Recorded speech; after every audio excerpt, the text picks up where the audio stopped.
Hello again, BLCC. It's good to be with you again this afternoon.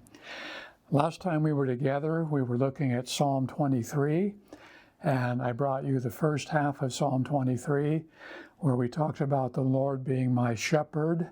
Those are the words of David, of course. The Lord being our covenant God, and my was the emphasis there. The Lord is my shepherd. And because of that, David says, I shall not want. In other words, I will not lack anything, because this good and faithful shepherd will provide for all of my needs. Well, in verse 5, the imagery changes a little bit, and we find these words: You prepare a table before me in the presence of my enemies. You anoint my head with oil. My cup overflows. So at this point, rather than having the imagery of a shepherd, we have the imagery of a host. And it's a picture of the Lord hosting his people at his table. In other words, it's a picture of a banquet. The Lord is the one who is providing, and his sheep are at the table feasting. And he says that he does this in the presence of my enemies. It's the idea that even our worst enemies cannot overcome what God intends to do in providing abundantly for his people.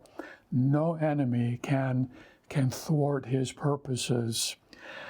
He goes on to say, you anoint my head with oil, my cup overflows. Those are simply pictures of abundance. He's feasting. Oil is being poured over his whole body. His cup is running to overflowing. It's just a picture of a lavish provision. This God doesn't just give with scraps. He gives an overflowing kind of way, in abundance. His provision is super bountiful. And that takes us back to the very first statement. The Lord is my shepherd, I shall not want.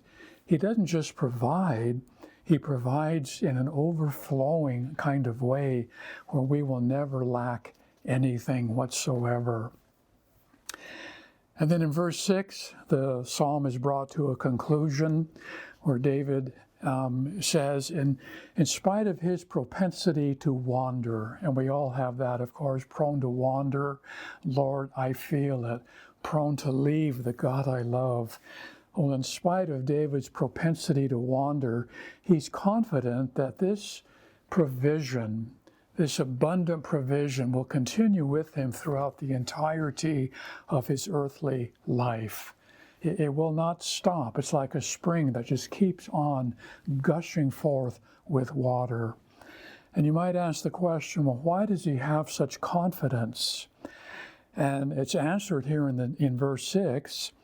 He says, because surely goodness and mercy will follow me all the days of my life. And I want to illustrate that with, I just want to read from the words of a shepherd who became a preacher. And so he was very familiar with shepherding, and he often illustrated his sermons with principles from his time as a shepherd. And this is what he mentioned about these two virtues, goodness and mercy, and about how they follow after David, or his confidence that they will. He says, picture this. It's late in the day, and the shepherd is going home. Down the village street with his sheep following after him. And there, following right along on the heels of the flock, are his two sheepdogs. Well, he says, sheep being what they are, whenever the shepherd's back is turned away, the sheep turn out of the way. One sheep wants to turn back and go back to the pastures that they had just come back from. Another sheep on the other side wants to go exploring down a side street. But every time they try it, the two sheepdogs stop them. Those two sheepdogs are called goodness and mercy.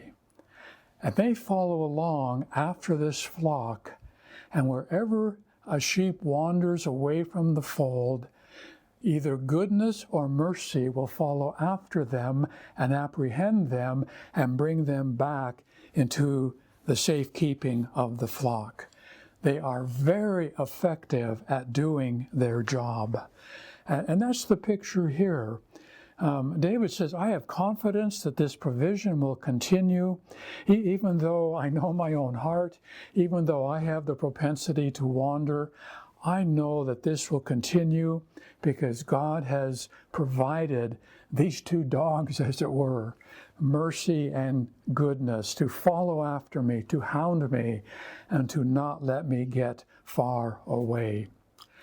But then his confidence exceeds not only this present earthly life, it exceeds that. It goes into eternity. And he closes by talking about living forever in the presence of the Lord.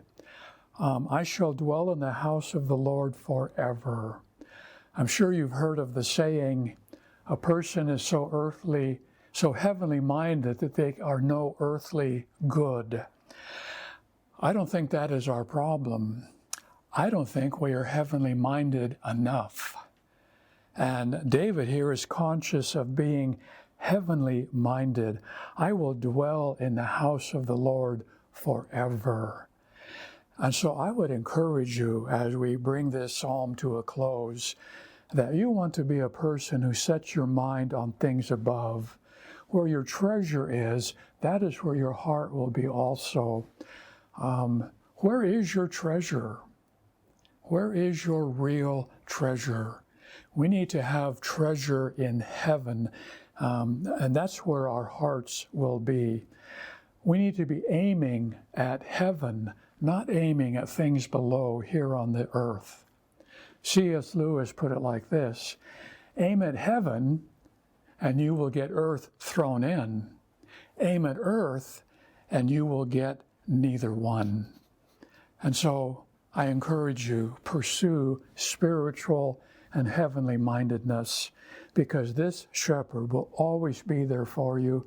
He will always provide for you. You can count upon him, and so you can cast your cares upon him. The things of this world, let them grow strangely dim, and keep your thoughts set on things above. So may the Lord bless you and keep you and be close to you in the days ahead. God bless you. Thank you.